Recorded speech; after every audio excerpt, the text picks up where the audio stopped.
because I need to pray on this. It's a lot of heavy stuff and a lot of to unpack that I've been researching today. So time is now 8:05 p.m. I just want to start off with a prayer. So if you'll join me in prayer. Heavenly Father, I ask that you will guide my heart, guide my spirit, guide my soul into delivering a message that people need to hear and need to understand. It is your word and your will. Heavenly Father, that you will guide me to a place or allow me to dig up memories to reflect, to spread awareness and hope and positive change. Heavenly Father, I ask that you will bless the family of Caleb Wilson, bless his mother, bless his father, for the pain that they are going through is too great for me or you or anyone that's watching right now for us to understand. Heavenly Father, I ask that you will just allow my words to come out with full accuracy and intention. I ask, Heavenly Father, that you will continue to allow me to be a vocal voice of change. Touch everyone who is watching this live right now in the name of Jesus, that you will continue to give them the hope and the safety and the preparedness to make decisions that for them that will be prosperous for their future. Guide their spirits, guide them to receive this message with your love, with your mercy, and without temptation or ill will. No bad intents, and all positive vibes. Heavenly Father, I pray this word in the name of Jesus to you. Amen. Amen. Okay, so I want to start off with a direct quote, actually from the film Burning Sands, and it reads out as this: "Find out what just any person will quietly submit to, and you will find out the exact measure of injustice and wrong of which will be imposed upon them, and these will continue until they are resisted, with either words or with blows or with both." Before I begin, I want to take a moment of silence for Caleb Wilson and the many victims who have died due to similar acts of hazing. I just want to take 10 seconds if I could.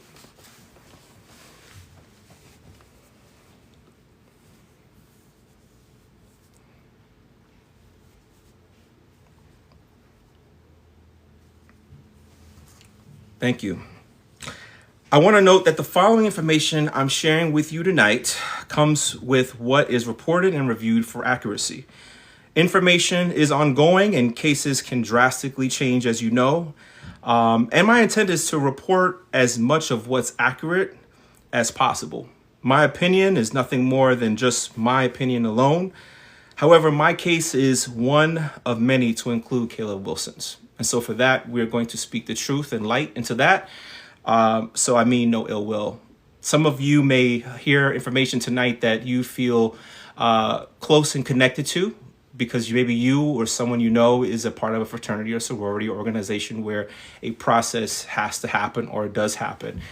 This isn't the live for you.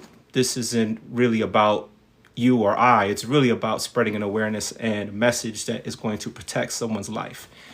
And for that, my message, my story must be told. This information that I'm going to share with you must be told.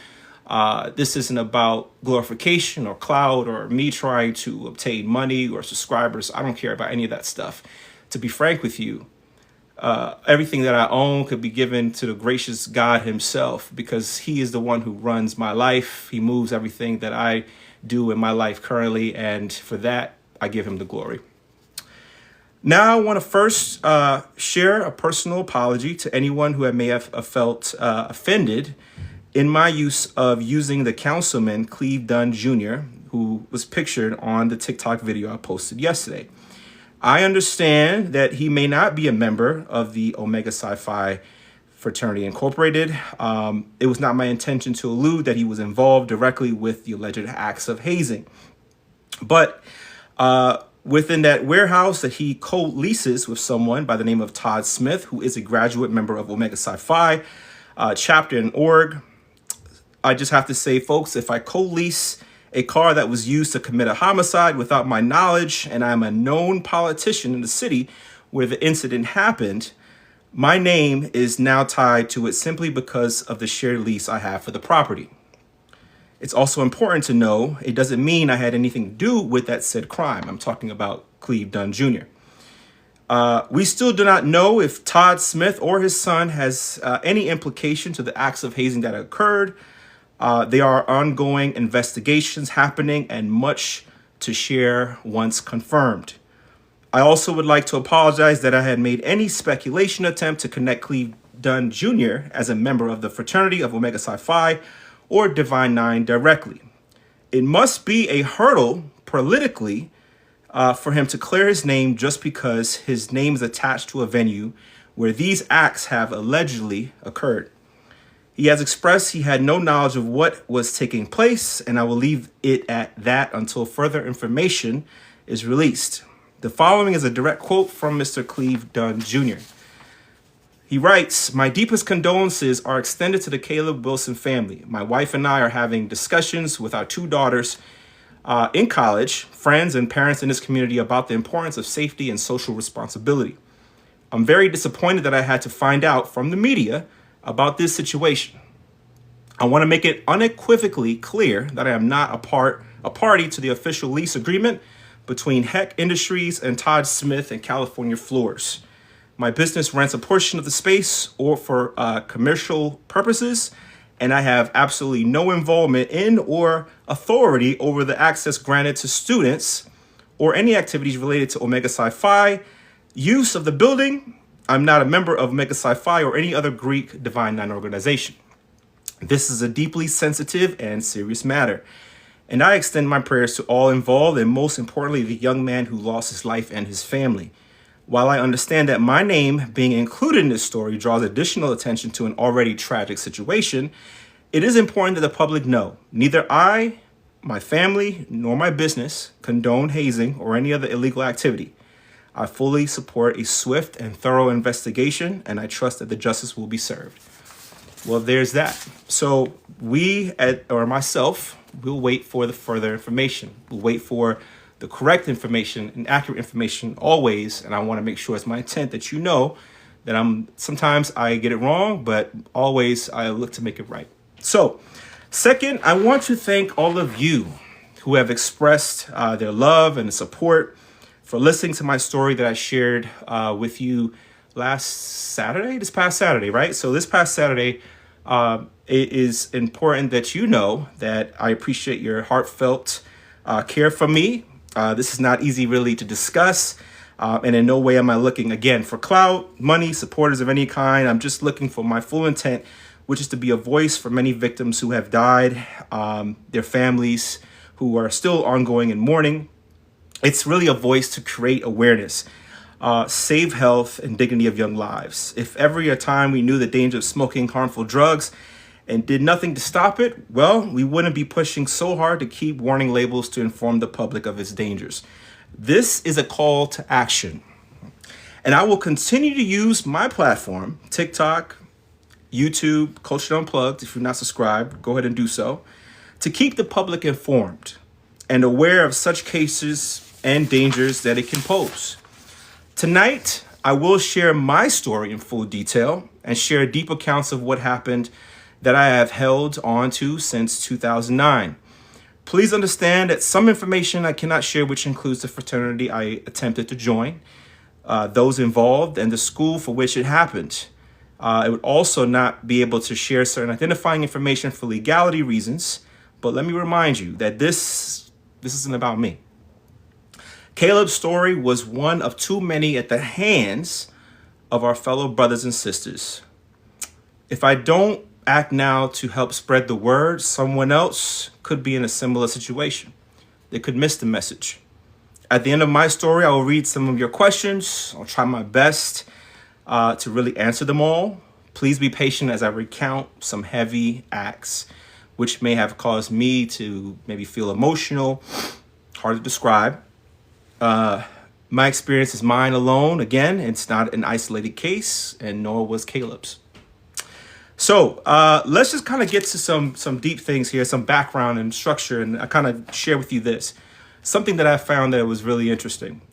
Hazing has been going on in the United States since the mid-1700s. Although not a nationally recognized chapter at the time, the first Divine Nine org to be found of such hazing was Omega Psi Phi, believe it or not. It happened as early as 1977 on the University of Pennsylvania. The victim's name was Robert Brazil. Died of a heart attack after experiencing weeks of intense beatings, paddling, and sleep deprivation. So there seems to be a occurrence, right? Since then, 12 deaths in total, 12 deaths in total, 12 lives cut short, and many known and unknown victims of hazing since. Some of the orgs mentioned, and this is going according to Wikipedia. Don't fry me if you don't use Wikipedia for info, but this is where I got it. Omega Psi Phi, 5 deaths since that time period. Alpha Kappa Alpha, the AKAs. Kappa Alpha Psi Incorporated. Alpha Kappa Alpha Incorporated. And then also lastly, Phi Beta Sigma Incorporated. According to the news, WAFB News, CBS affiliate, let's just discuss some of the facts of Caleb Wilson. He was only 20 years old.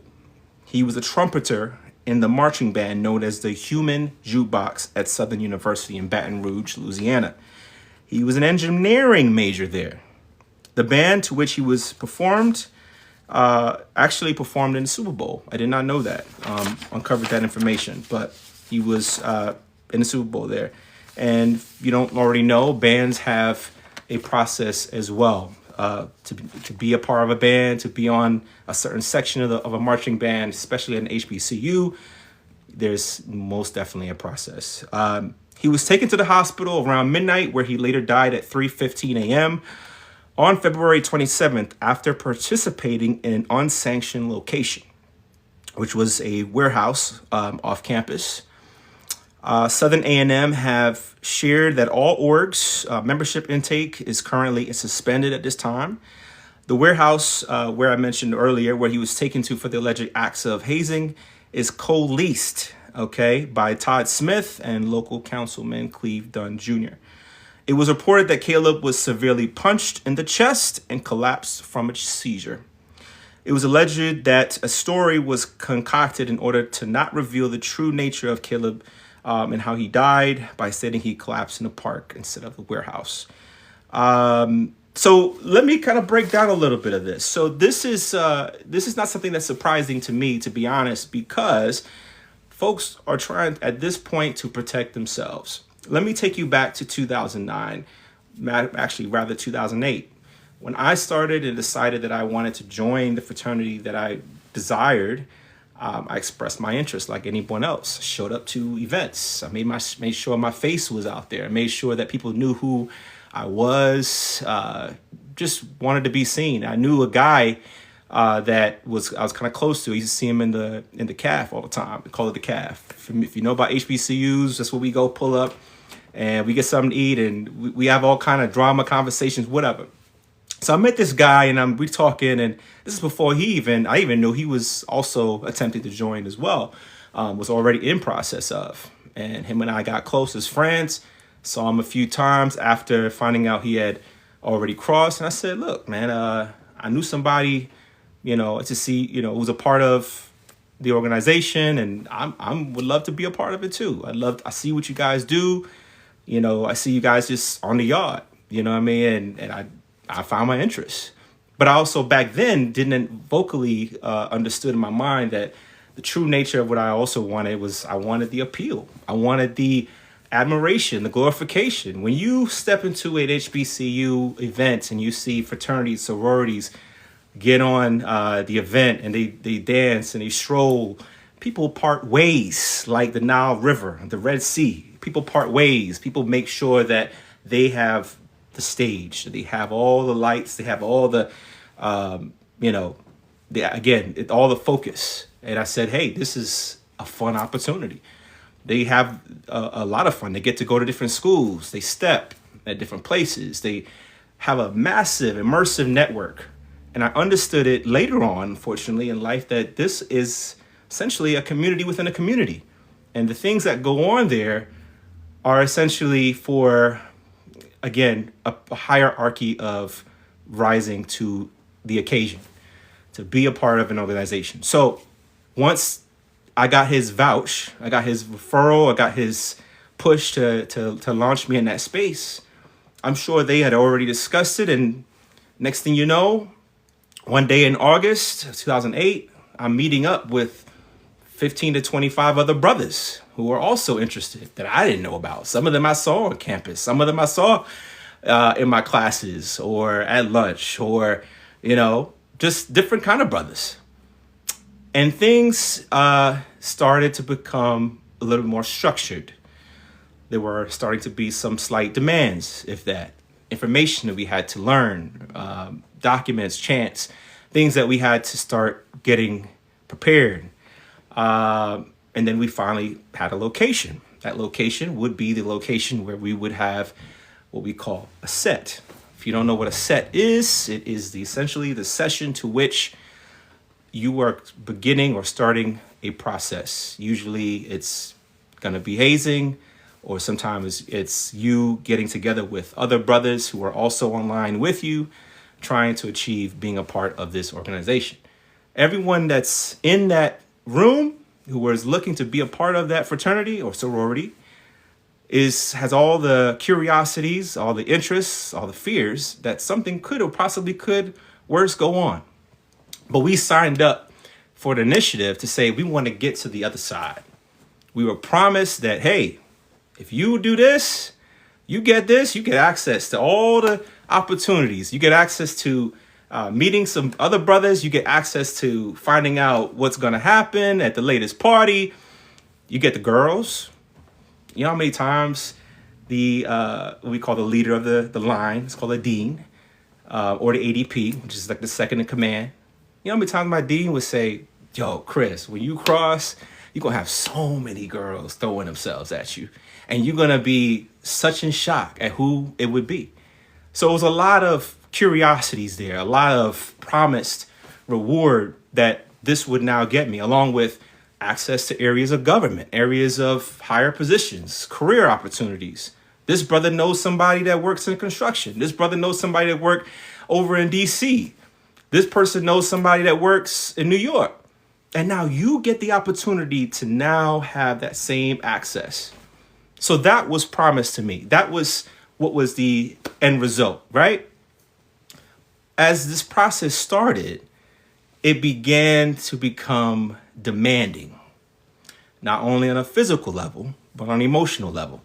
The physicality of it was calisthenics. I wasn't so big as I was, or I am now. I've gained some weight, but back then I was, a bit smaller, but there was a push for me to be even smaller. And I had to wear a trash bag that would basically help me get sexy. That's what they told me. So we trying to get, we ain't crossing nobody that's not sexy. So you're gonna have to get sexy. And the way to do that, they made us work out every night. I'd say if it was October, before homecoming, we were working out. Calisthenics, push-ups, sit-ups, you name it. We would sit on the wall. Say, get in the wall, point 2, point 3. We call you a point. You're not quite that next step, right? So you're halfway there. You're not even fully on the line. You're just, I would say, a preemie is what I call it. You got brothers that have already crossed maybe a year prior that are coming to visit you, visit your set. This could be any given night, a Monday night, a Tuesday night, Wednesday night. Nights ran pretty much as long as it can be, but the days were far shorter than the nights. I recall many of times, as this line started to get shorter, people started to drop. Those who were dropped were disrespected. They were treated as nothing. Nobody knew but the fraternity that was on the campus and the person that dropped. We see those guys that dropped. We watched them. The whole idea of them being a dropout was like next to trash. So I couldn't drop out. You kidding me? I don't want to be labeled as the guy that didn't make it or the guy that couldn't get through it. You got all this love once you finished. Look at the probates. Look at how some of you have gone to a probate. You can't tell me that how many times you've probably screamed crazy, excitement, laughter, so much to joy because, man, Jamal's about to be online. Jamal's coming out. Jamal's probated and now he's the new guy. So we saw it. We knew it. We knew what it came with. So we got on on that wall and we sat, we got in the cut, as they call it, get on that wall, and we did our calisthenics. We did the jumping jacks. We did all that stuff. We did some slight work as well. We had to help people like big brothers who were in the alumni. We had to help move furniture or some other task. Once homecoming came into effect, it became real crazy, real quick. Change happened very fast. And we were asked to be as prepared as possible because it is going to be a serious night. And in no doubt, what he told me, the dean of the line and ADP, we had information and we had certain type of chants. You also had to know greetings. So let me kind of break it down a little bit more. In the line, you have the tail end all the way to the front end, right? Okay, so let's just say it's 8 people or 9 of us or 10 of us. Doesn't matter. It's all going according to height. So if you're the shortest dude, you are the head. If you're the tallest guy, you are the tail. You're going to get the most blows at the front. That means the most hits, punches, slaps. They're coming at you first. And you got to lock up and you got to grit and you got to have an energy. You got to speak with intensity. They want you to continue to have a level of intensity whether you want to or not. You want this bad enough? We're not skating nobody coming into this organization. We're not skating, we're not signing nobody that's paper. That's what they want you to know. When you decide that that's what you want to do, you have to be prepared, and you don't get understanding of what that looks like until it's staring at your face. And by that time, it's already staring at your face. You're in too deep. So it's homecoming night. And a big party essentially is happening. Everybody's drunk.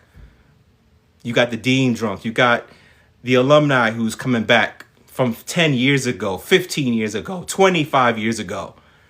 Old heads. Let me see that wood. Where that wood at? This is a 45-year-old man talking to you about some wood, swinging this 2-inch. I got it with me right here.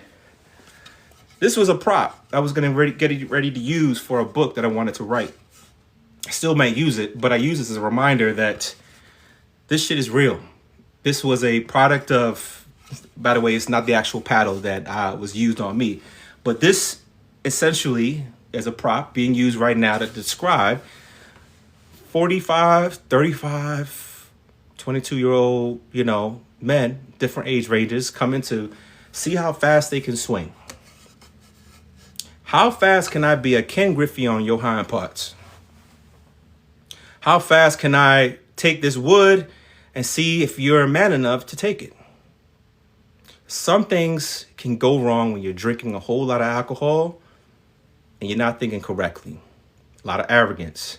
We were told to lock up, get in a line, come into a room with about 25 individuals, some sorority women there as well, also participating, excited because we were the new line to come in for that spring season, that spring line. We were the new line to come in. So guess what? They want to try and live in the moment. Some of them were deans themselves. Some of them are ADPs themselves. Some people work in areas of government, certain areas of locality where companies of corporate work. They would never want to let their corporate job or boss or white boss let them know, hey, they do acts of hazing or beat on young men, right? They would never want that. This shit is in a house. It's never going to be on campus. It's always off campus. And that night was hell. Probably not as worse as other nights or later on is in my process of doing this journey. But we had enough to walk away from barely. With every limp in my ability, I remember taking somewhere between 20 of these about 2 to 3 times that night. Some of us got punched, slapped. We're told to basically protect our brother from left to right. If you see your brother getting hit, you got to pop out. Pop out. Protect your brother. Protect the person that's next to you. How do you do that? You don't really know him all that well. You're just getting to know him. You're starting to build these relationships outside of set.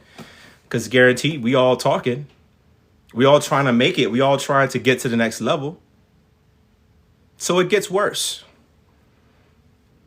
We walk away for break. We come back after December.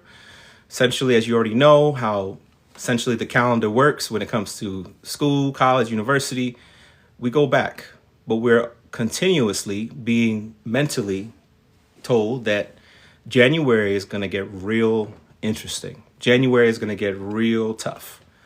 We're told that January you will feel things that you would never feel before.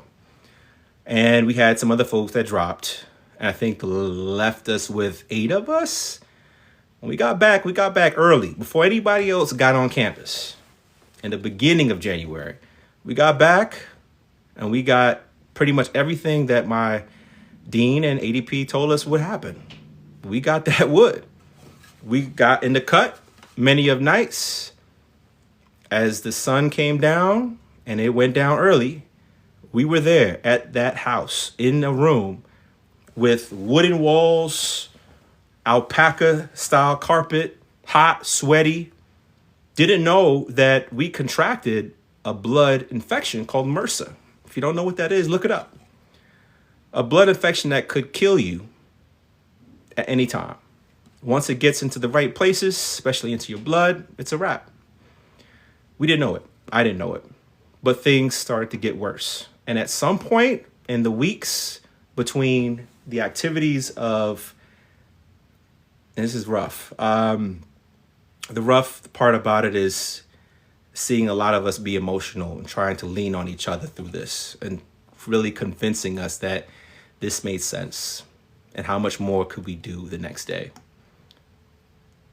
We had to massage each other's asses because the pain, the blood clotting is a real thing. It was so normalized at a lot of points where I felt like it was my fault. I started to blame myself. I started to say, hey, everything I did wrong in life, everything that I did that was wrong, I cussed at my mama, I stole from my grandmother, or I don't know, like I merged from somebody in a highway in traffic. All the wrong things that people consider wrong or bad, I deserved it. So this paddle was my lesson, my punishment. They were told to focus on a spot on the wall while someone who was 6'4", a lot of energy, a lot of arrogance, would take a swing at you 50 times in one night. Some brothers had to, some brothers got a little too tight. It got a little too hectic, intense is what I call it.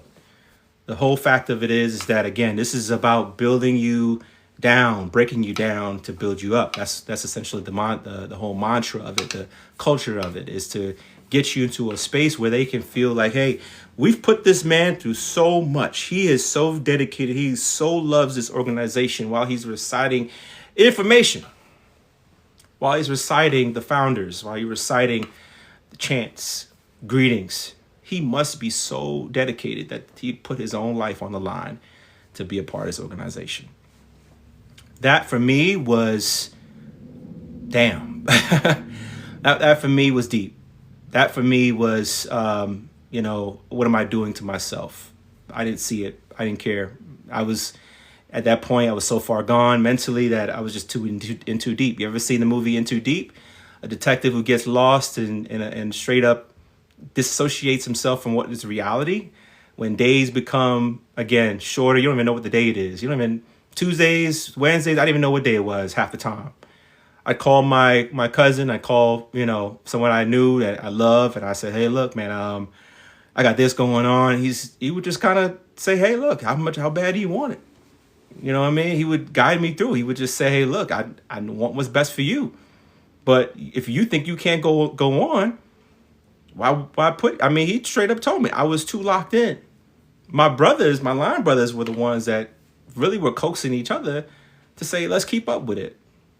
So fast forward a little bit. So January was going on. I'm pretty much in the thick of it. We had tasks, of course, to do. We had to do deliveries. We had to, all kind of obnoxious things. We had to move furniture for one of the big brothers, one of the alumni brothers. We would have phone calls with guys who were crossed years ago. They would cross and they would say, hey, keep it up, especially if that was your number. So let's just say you got a number. You were number 3, you were number 5. You talk to your number 3 who graduated and finished and crossed back in, 2002 or 1997. And they would tell you, hey, man, just keep it up. I went through the same thing, man, and I did this and it was crazy. But, hey, man, I can't wait to come out and see you boys, man. A lot of that conversation happened. This is just, again, mental conditioning to keep you enough to lock in because you're so far in, you know too much. You could be a liability. A lot of that information. We had to prepare for an initiation night. Now, this is the next stage. People call rituals and all that stuff. No, there's no rituals. This is a part of the intake process. This is an intake process. Before, by the way, I didn't mention this, but before things get started, guess what? They want your medical records. Some people don't know that. They want your medical records. They want to see your grades, of course. They want to make sure that you are doing everything possible while you are mentally and physically being broke down at night. I need you to be smart. We don't need no dumb Negroes in our organization. So I need you to be smart while also taking this wood. I also need to know that if I punch you in your chest, which has happened by a gentleman who was much older than myself, I was 21. He was in his 40s, take his closed fist of damn near 400 pounds and push it to the center of my sternum, in my chest. So much so, I fell all the way back. Like, you ever seen the movie, what is it? God, I'm thinking of the dang old movie, Matrix, The Matrix. You get hit in slow motion, I felt like it was. I'm not even being funny when I say that because that's essentially how it went down. But that's the thick of it. But as I was going with it, we had to prepare for an initiation night. And this particular night was to get us to the second level. There's 3 levels. We were going for the second level. The second level essentially was a hard, worse than the homecoming night that I talked about with you. This particular night, we had to learn information. We had to make sure our information was tight. Everything has to be uniformed. If the head moves, the tail moves, everyone's uniform. We're standing in a line side by side and we're reciting information. If you F up on information, yes, you would get slapped. You would be ordered to get in the cut because you're expected to do these greetings in a way that is consistent, accurate, and effective. Creativity was all they wanted. They wanted to see you have some swag, some style with it, because it made them look good. So when you see those probates that go on, you see them perform and pop out and do all those things. They've been doing it for days, weeks, nights. Sometimes not leaving out of there from till damn near 4 a.m. to get this, let's just say 6, 7 o'clock. You're in set damn near till 5 o'clock in the morning. There were plenty of nights where that happened. And guess what? We slept on that same alpaca carpet that I talked about earlier.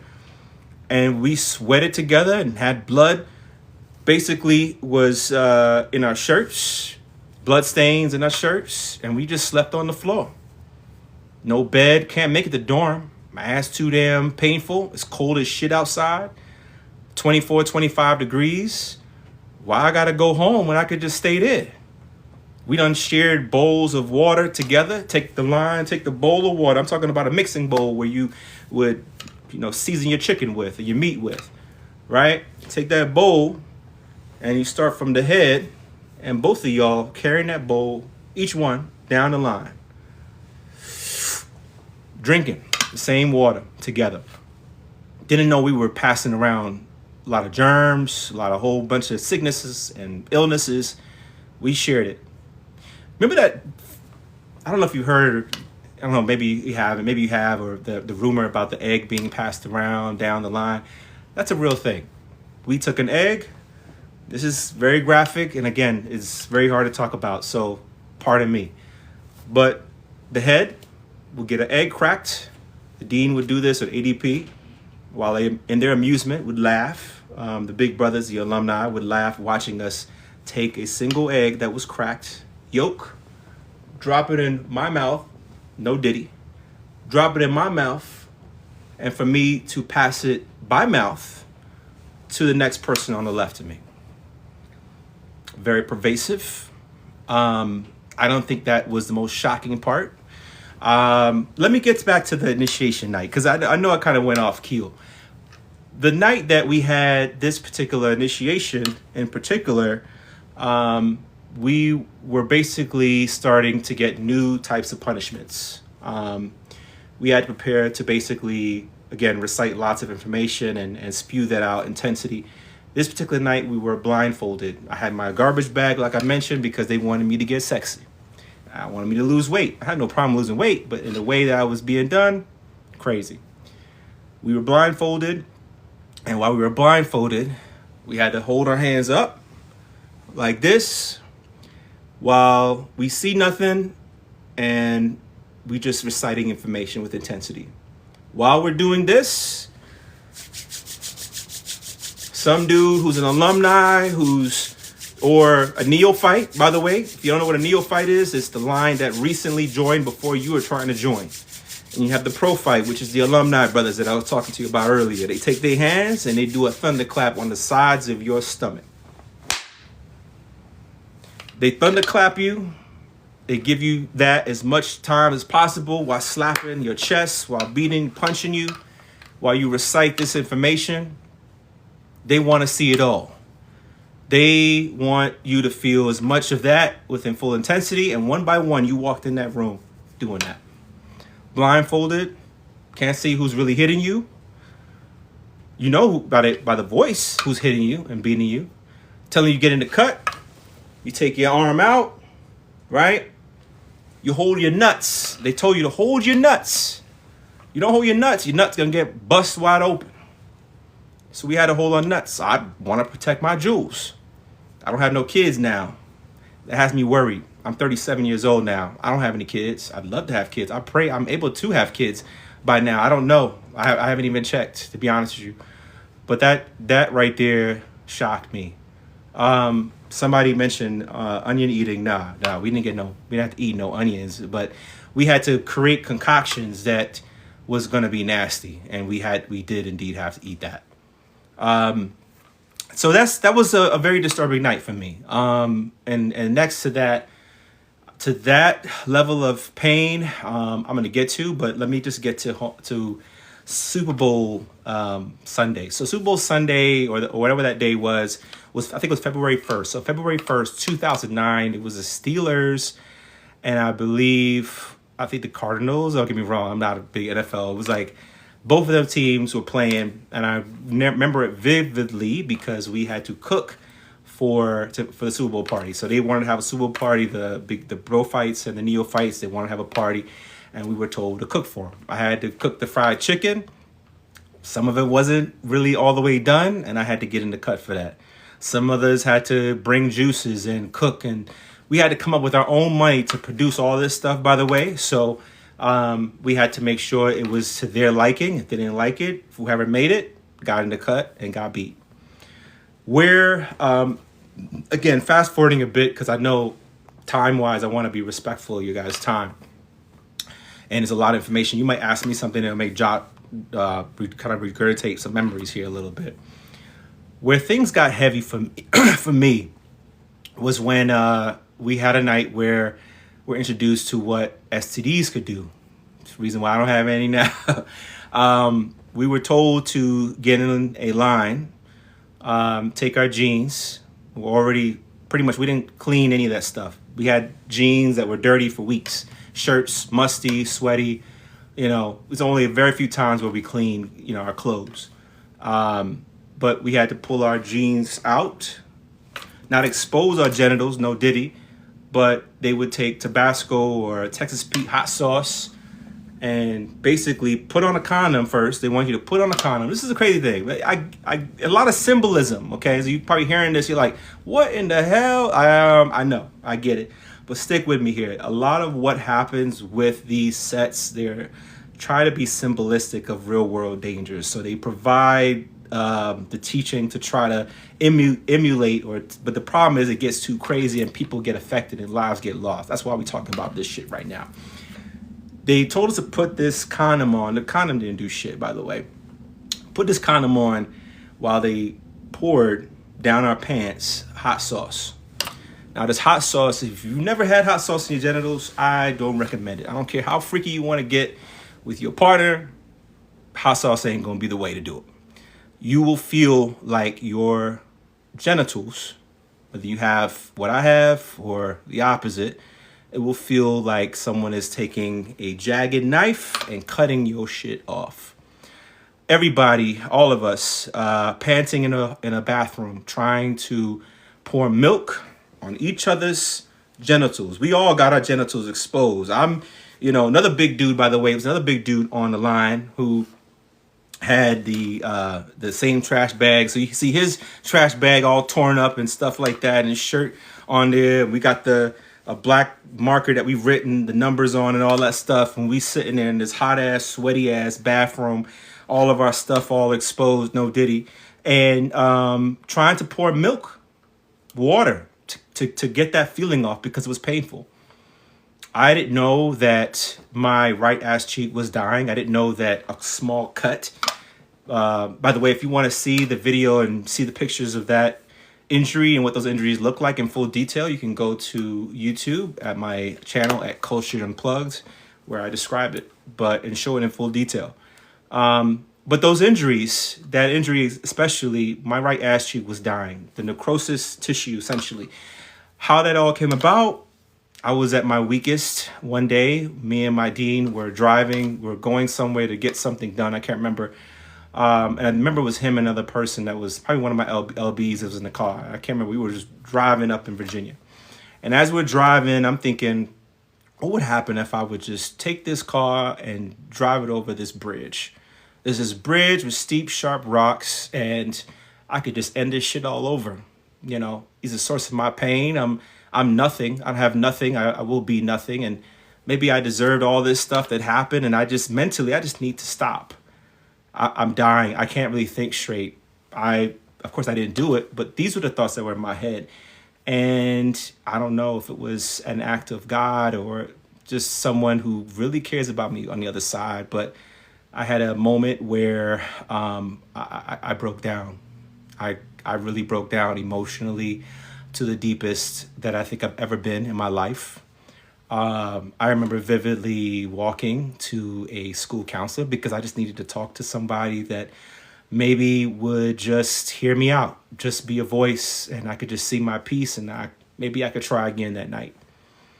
The counselor told me, hey, if you want to do this again or continue on another night, I can't promise you that you will be alive the next day. All the things you share with me, is between you and I, but you need to make the right call for your life. I ignored it, walked away from it. I thought about it.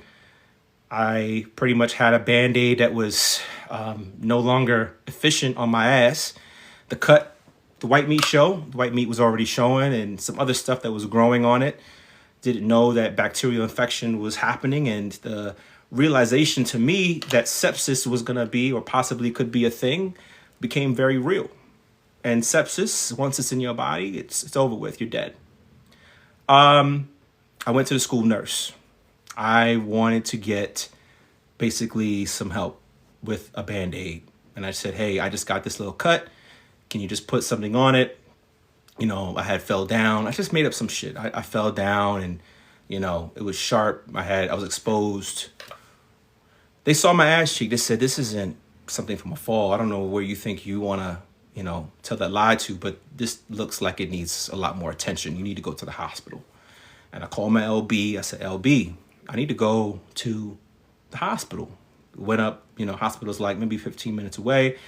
I went to the hospital. I'm scared like shit. Cause I'm like, oh, fuck.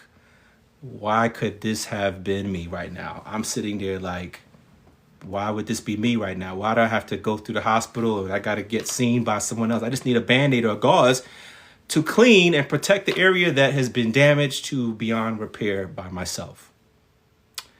When the nurses and the doctors came into a room before I was admitted into the hospital, they all gasped. They saw a pooling of blood that had gotten so damaged in where it was on my right ass cheek that the only option of survival was surgery. A lot of them actually walked away crying, and I didn't know what that was about. I was afraid because when I called my mom, I heard her panting because she was told that she needed to come to the hospital as soon as possible. And she wasn't aware. I kind of kept my mom away from this information, and was telling her I was going to join, and, excitement, but I didn't give her all these details. They told us, stresses, don't tell your parents nothing. Don't tell anybody. The only people you talk to is your alumni and your prophytes and whoever else a part of, or you are not to be seen by no one on campus. You are a shadow in the wind. You are a fart in the wind. We should never see you. And if we see you, we hurt you. So as I'm being admitted now, because obviously I need to get surgery, the actual surgery itself would basically require to get 2 inches of flesh out of the middle of my ass cheek on my right side. The next day, my mom was there. Actually, my mom was there the night that I was actually being wheeled into surgery. I was crying. I was upset. I was fearful that maybe I may not make it, that they couldn't do something right, or I wasn't going to get on the other of the end of this. My OB, I think he had left, but the next day was the worst. The pain of them changing the gauze, the initial gauze, was insurmountable to extreme lengths that I wouldn't wish on anyone.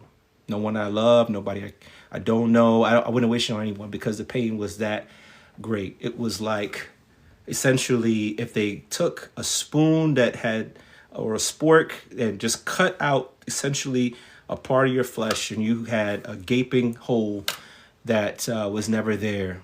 It looked like you were shot by a gunshot or something like that. It was that graphic and that painful. I'm only giving you the information that you said, hey, you wanted for me to share. So I'm giving you full detail.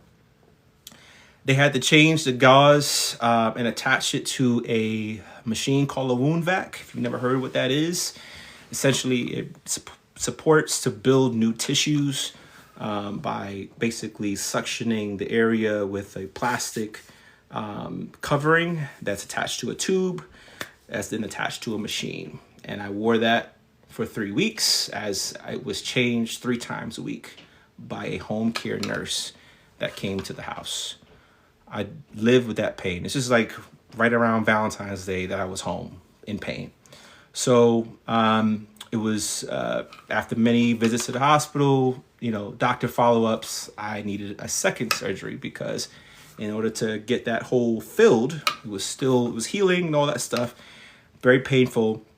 They needed to take skin, make a new injury, take skin from another part of my side, and then cover and close it. And that part was also equally painful. Through this whole process, I had a lot of the members, constantly contacting me, and I was really just kind of blowing smoke up them. I wanted to be back. I wanted to get back on campus. I wanted to basically, I wanted to get back. I hated that I had to leave. I hated that, I was in a situation where, I was injured, and, I talked to these guys and my dean and my ADP, and they were like, look, we can't wait to see you back on the yard. We riding for you, do whatever you have to do.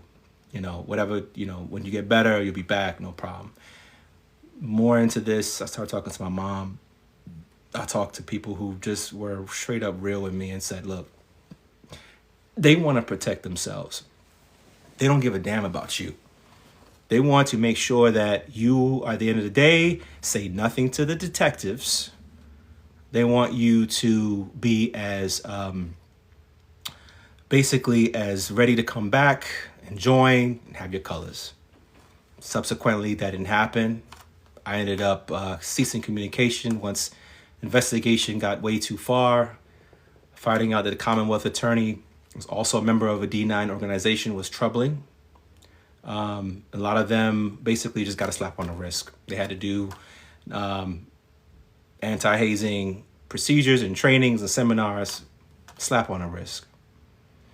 And that's where the story pretty much finishes. I go on about my life. I went ahead and got my college degree at another school. And I went ahead and got my master's degree, and I work at a great company right now in corporate. I'm doing okay. I'm still here, but I have a scar that I have to live with for the rest of my life. And it's this story that's troubling with Caleb Wilson that I remember and I will talk about. And I'll keep on trying to be a voice for young people to understand the dangers of what's to come. Some of you watching has been in a process before, similar to mine. Some of you won't speak up because of fear. I have no fear. I have nothing to gain. I have nothing to lose. So I've got a lot to lose, but not besides the point. I'll say that some of you wouldn't say anything, and that's okay. That's all right. But I will. I will continue to be an advocate and practice activism for people to be safe. There needs to be at universities ongoing audits of how the condition of young people are treated when they are deciding to join a fraternity or sorority. And make it no mistake, and a lot of these organizations, a lot of these schools, HBCUs, it goes well beyond just the organizations. It's also what you see on the dance teams, in the step teams, in the bands. Some bands, even at FAMU, if you didn't know, other schools, I think even at Southern as well, who've had similar acts of a process, including hazing, where people have lost their lives. When someone loses their life to something like this, I have a problem with that.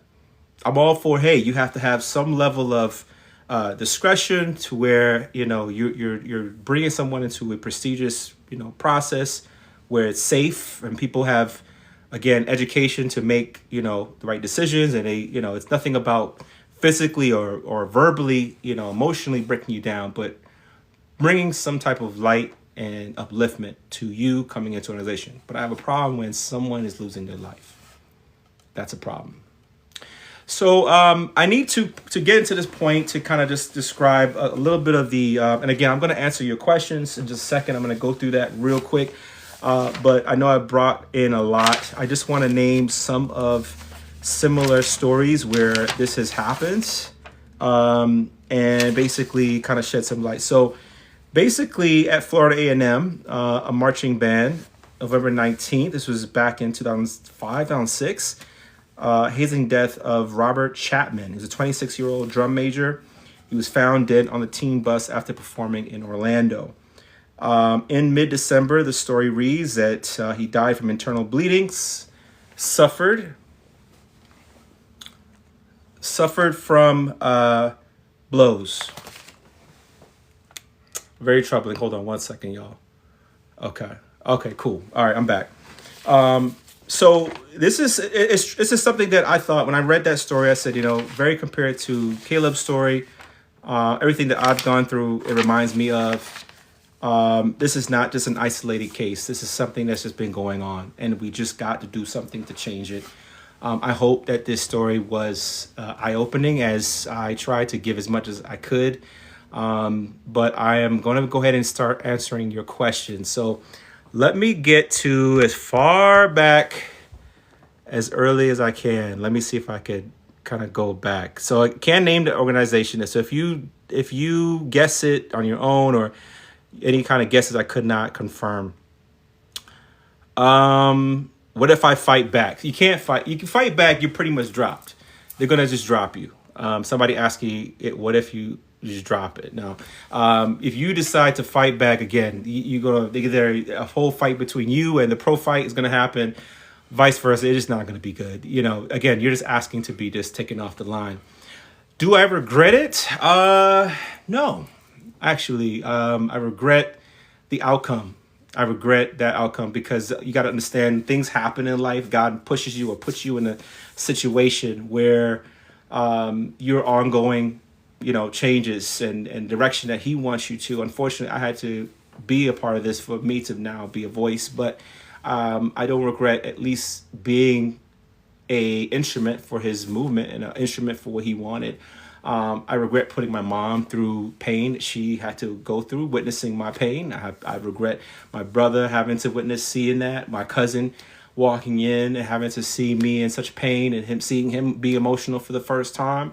Those are the things I regret. But essentially from me, I felt like I needed to be a pillar of maybe an example, and maybe I can make something good out of such a negative or dark space that I was in emotionally and mentally.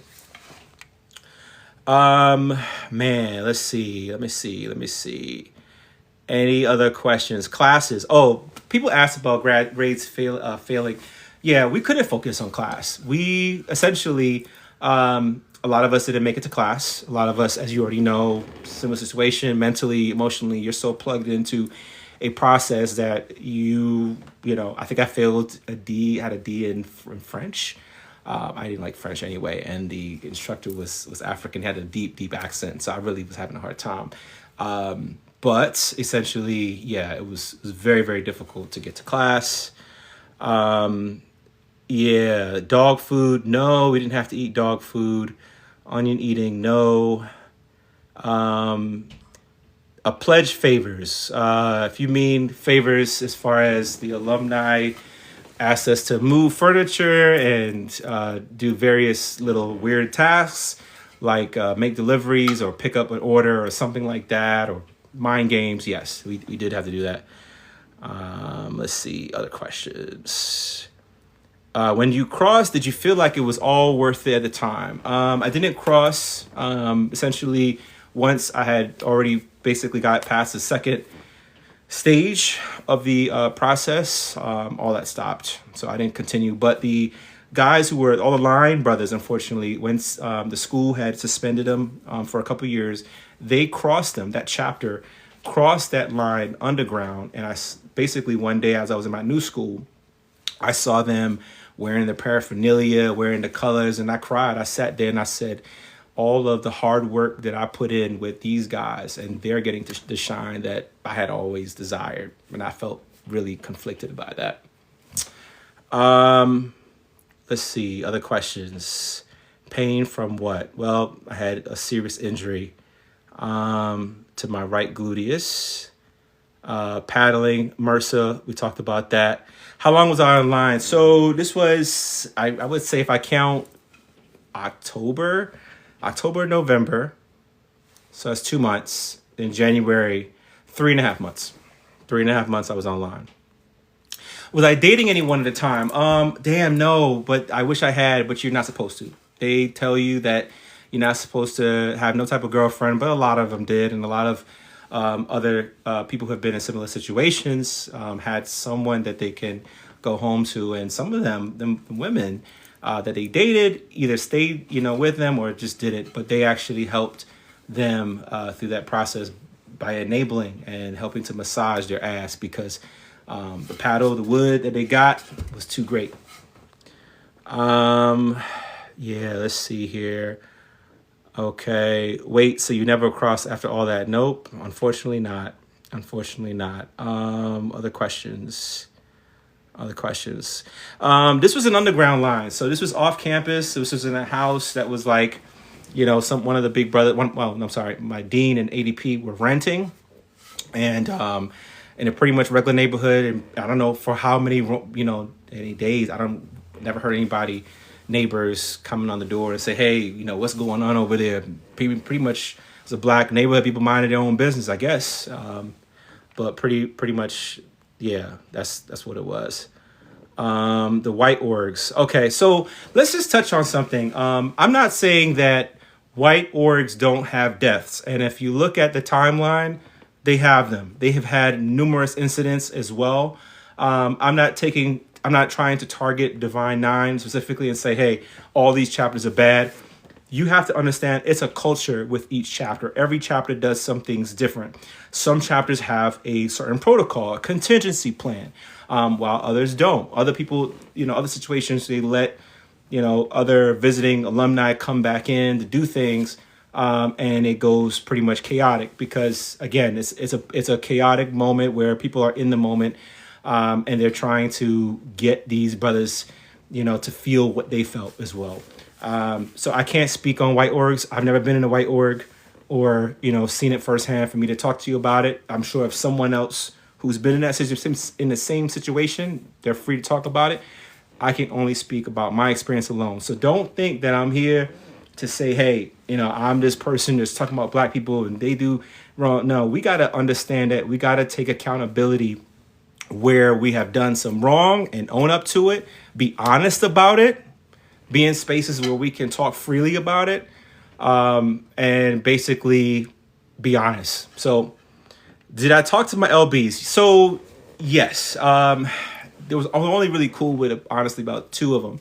And after everything had came out and the news eventually got involved further with this, all that communication ceased. And I may have seen some, their Facebooks or whatever the case may be over the years, and they doing what they doing. I do what I do. I'm living my own life. I don't have to have them to be a champion or because they weren't really my friend. So that's the key thing, is you understanding who your real friends are.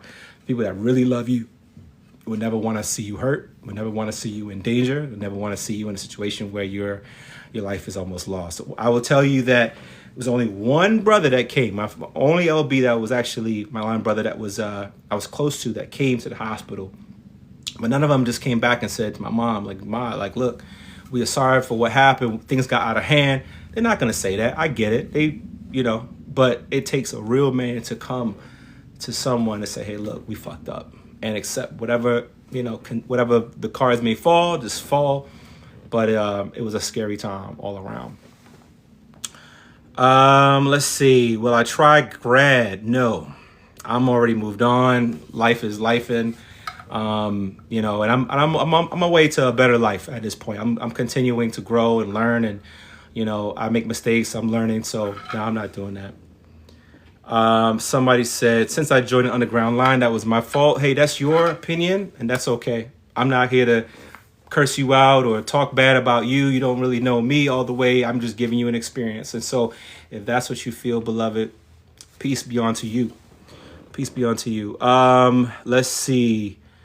Was I actually a member? I never said I was actually a member. So I said I was someone who was pretty much in process, given my account, my own personal account. I was with them to the end until their line was suspended. Again, subsequently they crossed.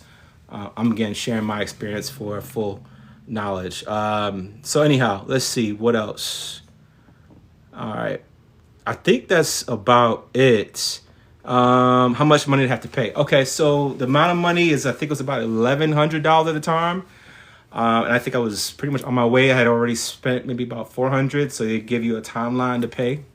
It wasn't no Klarna back then, nothing like that. I had to make payments. It got suspended because it came out into the news. It came out, the investigation had already happened. Once I went to the hospital, the next day, everything was in the news. Hospital, police got involved, that kind of thing. So that's what that was all about. Are they nice when you first show interest? Yes and no. It depends. It depends on the guy. A lot of them will come off to be very, very much like, yo, man, hey, welcome. We're so glad that you appreciate, trying to join and whatnot. They did things like they would take us for the formality. By the way, a paper was signed. This is the most important part. A paper was signed that said, we have understanding of full what hazing is. That was a formality. And people get this confused, and people think, hey, what they want to think. What I mean by a formality, it's just a document that they say, hey, this is what you're going to say. But you have to also understand that you really do have to go through something before we do any kind of official rituals to get you a part of this organization, because there's this idea, again, of no skating. And the advisor knew.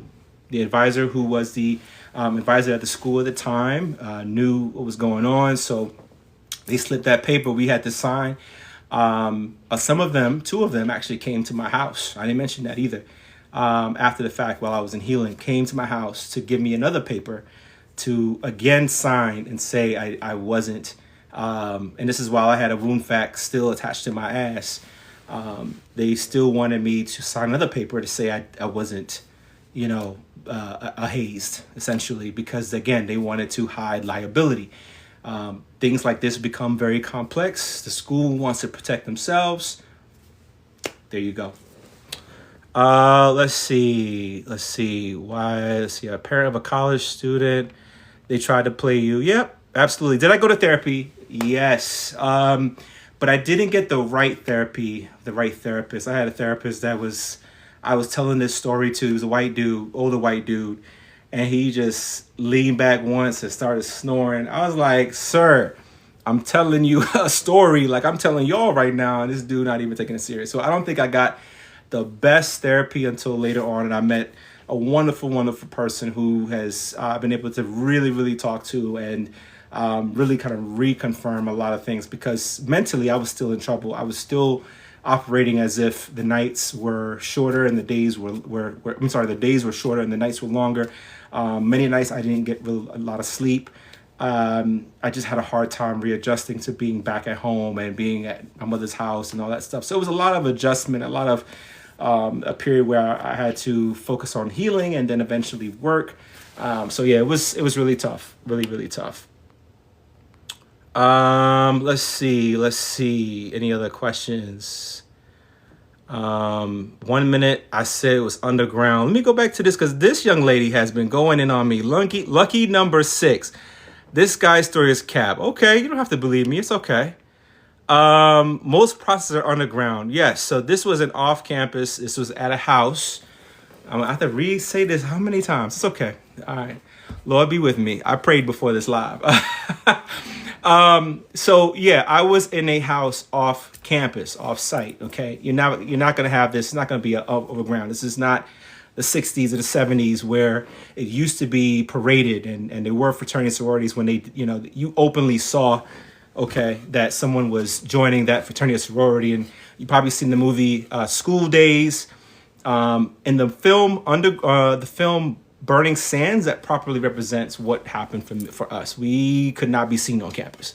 We could not, let me say this again. We could not be seen on campus. You are a fart in the wind. They do not give a damn about who you are. They don't want to see you on campus. So you better not show yourself up. So that's essentially, and I think a couple of us got seen in the area, the social area, where we got like food and stuff like that.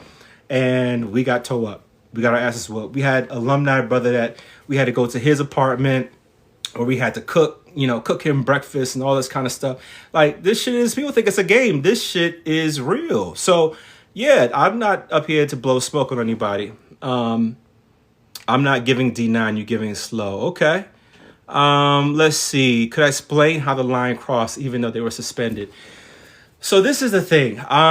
Since I wasn't physically there, I can't really explain how essentially they were able to do that. But all the pictures suggested that they had open paraphernalia. They had events at a local school.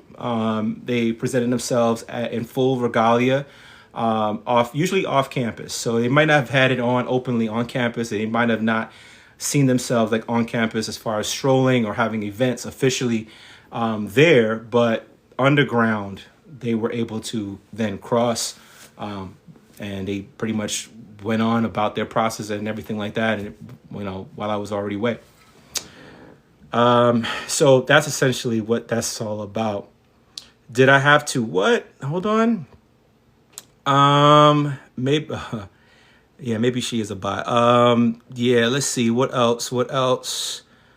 Did I have to bow at an altar? No, there was no altar. So let me just get to this point. So we had to go to a funeral home, or maybe on 2 occasions where they did some type of fake process. And they did that because there's a protocol and there's a whole system to how this works. It's not just you get in, you got to go through this, and then that's it. No, there's a whole guidebook and essentially a bylaws that they have to follow. And all these bylaws is written out verbatim. Even when you get to the ritualistic stuff, that stuff is written out. And a lot of it too is also you can find online. But essentially, for the process that we had to go through, we went to a funeral home, and there were other guys that we'd never even seen before. And 8 of us that were there were truly online going through this process, and like 3 or 4 other brothers that they just basically said, hey, here's an interest meeting. We're there. We were told ahead of time, look, we just gonna have this fake little something. The advisor's gonna be there. Just make sure you're there, or whatever the case may be. And for it to be documented and written up, it was just a formality. And that's what I'm trying to, I know it's hard for many of you who doesn't really understand how Greek letter organizations work. And every Greek letter organization has their own process. Again, I have to restate, my experience is my experience alone. I'm not speaking for everybody. I'm speaking to my personal experience. Okay. All right. Let's see what else.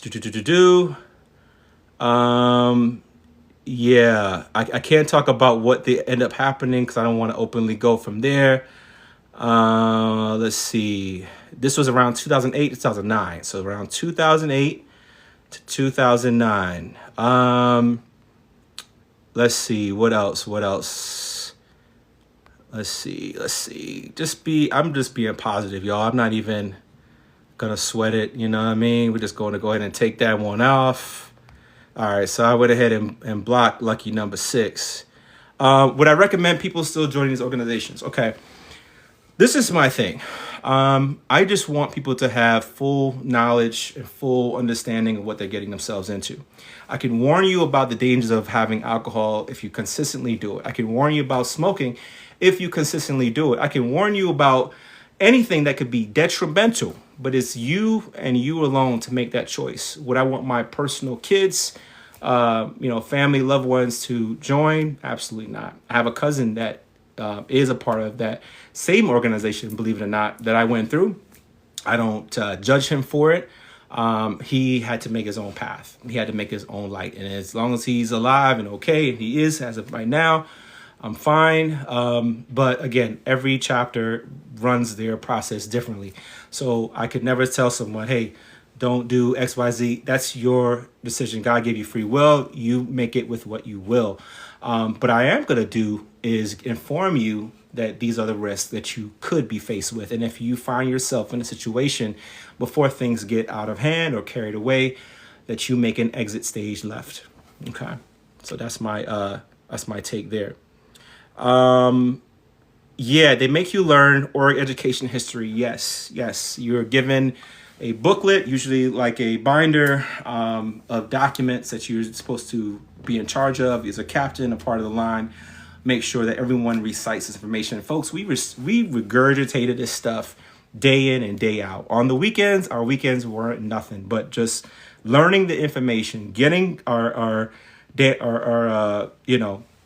the greetings right that we had to do, the different performances we had to practice and stuff like that. We were preparing to learn steps. We were just at the point when everything kind of stopped. We were just at the purpose of starting to learn how to step and all that stuff. So there were new things kind of coming at us very, very fast. And that's essentially how that worked. New questions in there.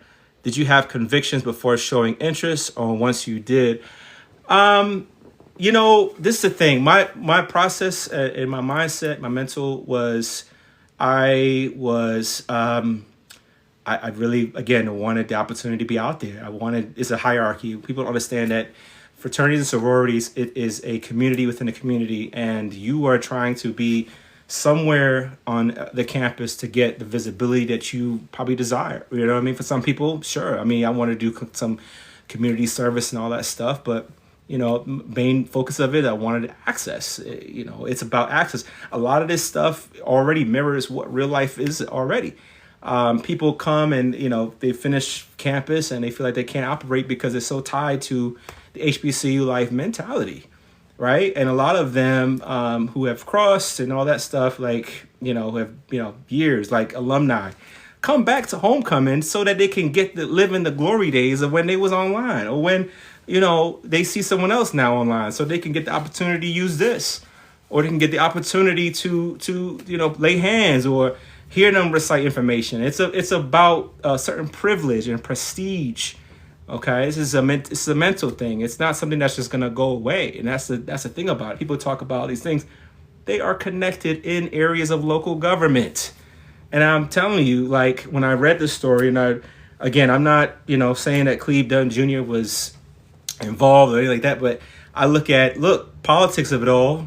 There are people that, especially in my case, who was the Commonwealth attorney at the time, was a part of a D9 organization, and she vouched for them to get lesser charges, and she vouched for them to get basically a slap on the wrist. There was no real big effort to see her basically put these guys behind bars. And I thought maybe at the time, hey, I just roll with it. I was just like, hey, if this is gonna make some change, and hey, then that's what it is. Because by that time, I had already had a lot of influence. You tell me what you decide to do. If you're at home, you're with your mom, you're with family that love you, people that really give a shit about you.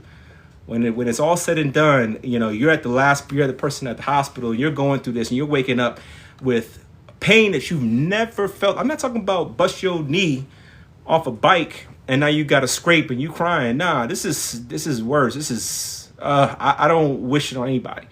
So if you could tell me you can sit there and still talking about, hey, I'm the one person that's going through this and no one else is going through it. Nobody ain't really checking for you, that you done did all this shit with all those nights, and you're not gonna flip the switch and get that light. Like, wait a minute, maybe these guys ain't really there for me as much as they say they were.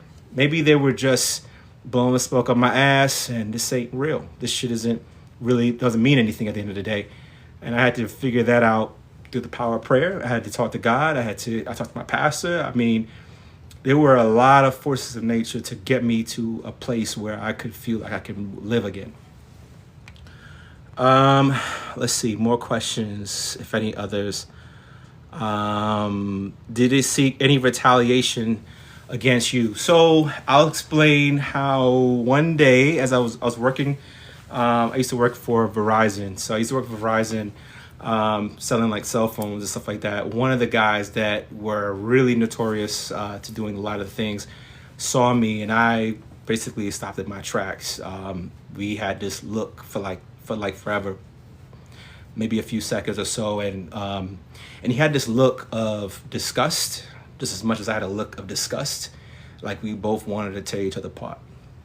He was a customer at the time. I was just working, doing my job, and it ended like that. Like, we completely stared the whole time he was there, and until he walked out, and nothing further from there. I may have walked and saw my dean at a grocery store once, something like that. And, was just fucked up in the head, taking me back to that space, back to that time.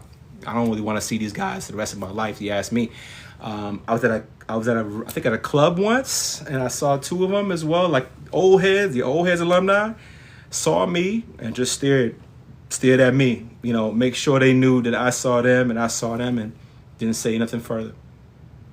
I don't know what could have happened, if we would have, put blow for blow against each other or whatnot. But again, I try to live a drama-free life, especially after that. And I had to go through a whole lot. And so seeing them didn't make it any better. What else?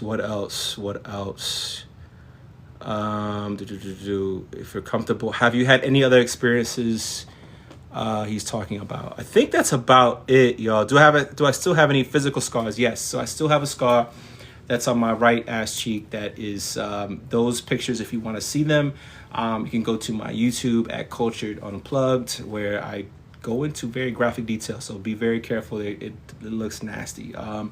So if that's something you want to see, go for it. I just putting it out there for a warning. Okay.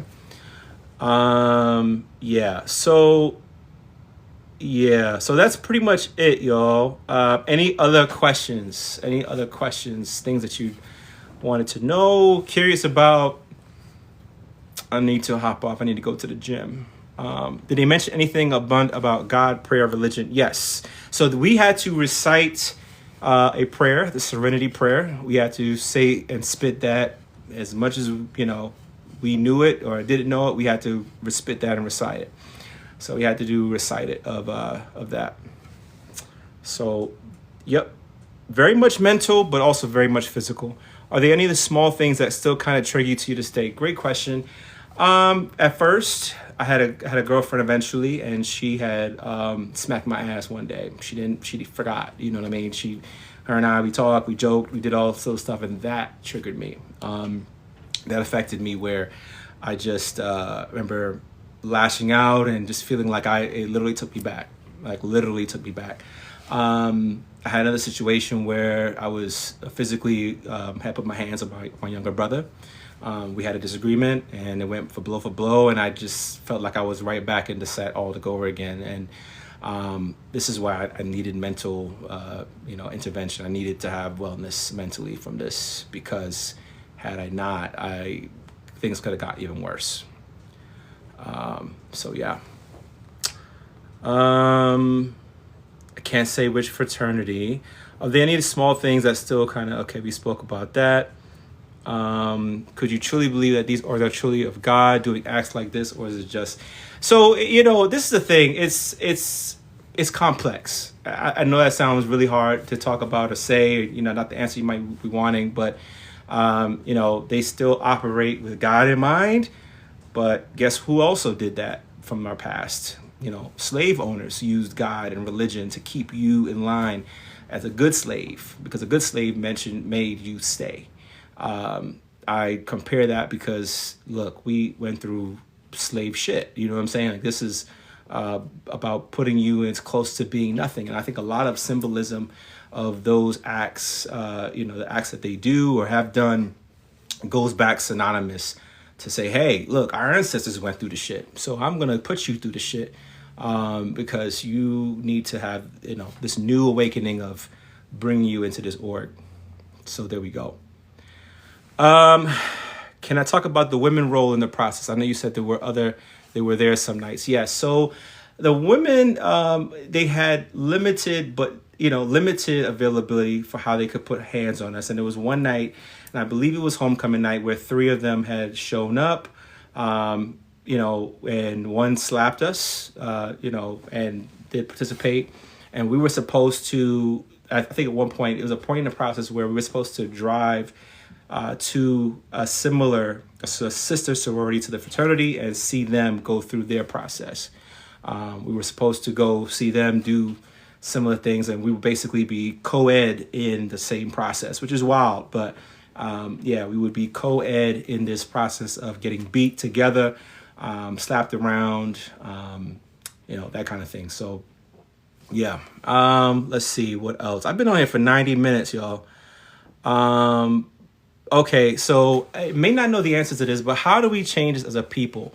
So in order to change it, you have to have voices for change, right? Myself, but you also have to have HBCUs to be using a lot of practices that really enforce this change as well. Parents need to be aware, and the thing about it is, though, that's tough, is that you have family members that have been through the similar processes before. So when you have a culture of, hey, this is passed down from my daddy, my uncle did it, so he did it, my cousin did it, my whole family is D9, right? The admiration, the prestige that comes with it leads you to believe that this is the right way to go.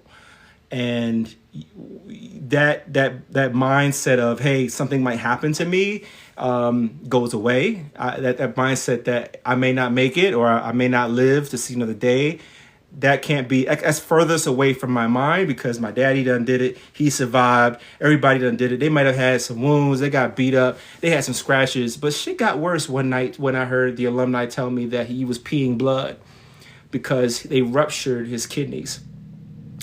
I said, how fucked up that's got to be. Excuse my language, y'all. How fucked up that's got to be that you get so injured that you're peeing blood. And this is someone who has been, hasn't been a member since, I think it was he crossed in 2002, 2001, something like that. But he used that as a way of saying, look, man, I done took worse, and you guys about to get it worse. It's about to be the last stage. If you're not ready for that, this shit is not a game. I mean, this was paraded as a badge of honor. I could never be paraded and saying, I'm okay with the possibility that I'm going to be peeing blood, or my ball sack going to be ruptured because I'm taking wood, or because I'm being punched, or because that shit don't make sense. And so you have to understand that, again, the reasons why people stick with this stuff, you got the peer pressure and the weight of pressure. This young man was on a band that had already had a history of hazing. He already went through a process. Ain't no speculation. That's what it is. He said to himself, I know I could continue and still do it, and it's just going to be light at the end of the tunnel. I got a few more weeks left, and then I'm in there. Spring line always come out right around in March, somewhere around just before spring break, somewhere around then. So yeah, they were on that way. They were on that track record. I'm deeply sorry that he could not make it. So that was the women role. Women, sister sorority to the fraternity, or any others can essentially have access. But your dean and your ADP is supposed to protect you. They're supposed to protect the line from it going crazy. But a lot of times shit just went crazy, and a lot of drinking was involved. Sounds like a gang, very much close to it. Did I have a password to symbolize discretion? I believe I did, but a lot of that stuff wasn't explicitly shared. Yeah. So, and again, there are others who've had worse experiences. If that's you, I'd like to take the time to say, hey, you can share your story with me. I'd be happy to share it for you. Did I make us drink? No, we didn't drink. We just drank, again, pretty much dirty water that we basically passed down to each of our line. So, yeah. Any other questions? Could I request to be paper? You had to be the maid. Yeah. So it's kind of, again, like the mafia. It's like, they don't respect the guys that, chapter and chapters run things differently. I'm just going to say that. So you get to know the certain chapters, and, sometimes not always explicitly said. So as far as you being a paper or not, if you, again, just kind of cautious and you say, hey, I do know I haven't seen grad chapter or heard grad chapters go through the same process. But so again, it just depends on the chapter. I wasn't the tail. I was number 3. So I had, the person that was right of me was the closest dude that I was with, that we had built a friendship. And unfortunately that dissipated after everything. You said that they got a slap on the wrist. Did anyone do time? No one did any time. They did seminars, training, I think community service. That was it. There was no other further action from there. So that's how that ended. This tail and the ace. That's right, the ace. So the ace is the head. So the tail and the ace did get it worse. And as a matter of time, their tail was tall as shit, goofy looking dude. They basically broke him down quite a few times. The ace really had a hard time being an ace, because there was one night where we got excessive amounts of beatings, and he ran out, and they chased him and they brought him back in that house. For liability reasons and legal reasons, they basically brought his ass right back in. And I say that because that's essentially how they treated it. They talked to him separate from us for a little bit. So it was like a while where we didn't see him.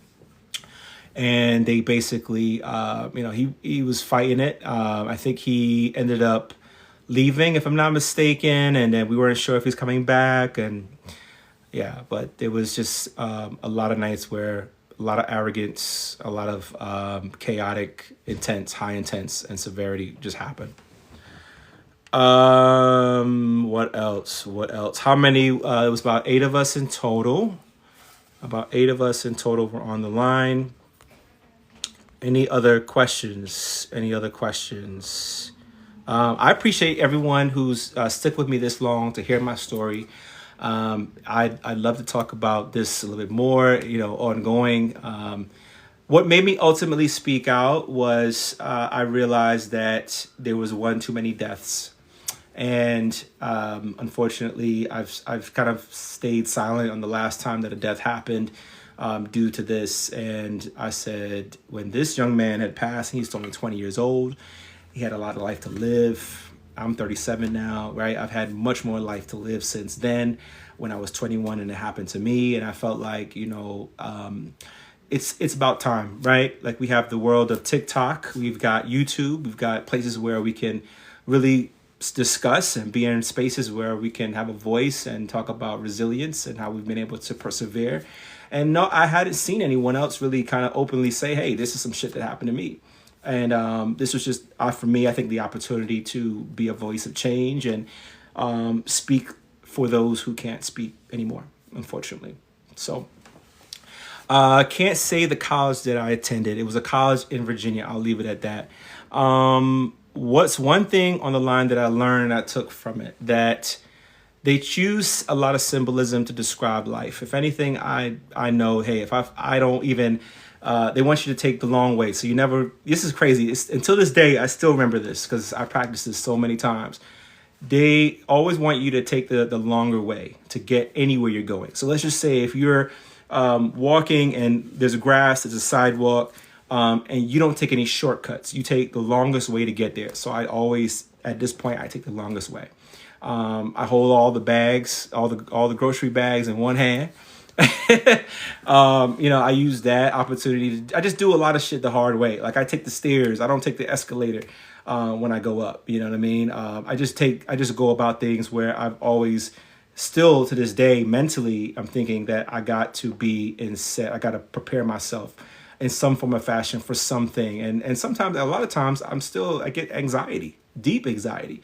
The times where I've got to hear my name being called, or the times where we got to talk, I'm still in that space of mind. So it's still an ongoing therapy. You never fully say, hey, I am fully healed. And PTSD is a real thing. If you don't know, post-traumatic stress disorder, it is a real thing. And this is something that I had to continuously think about.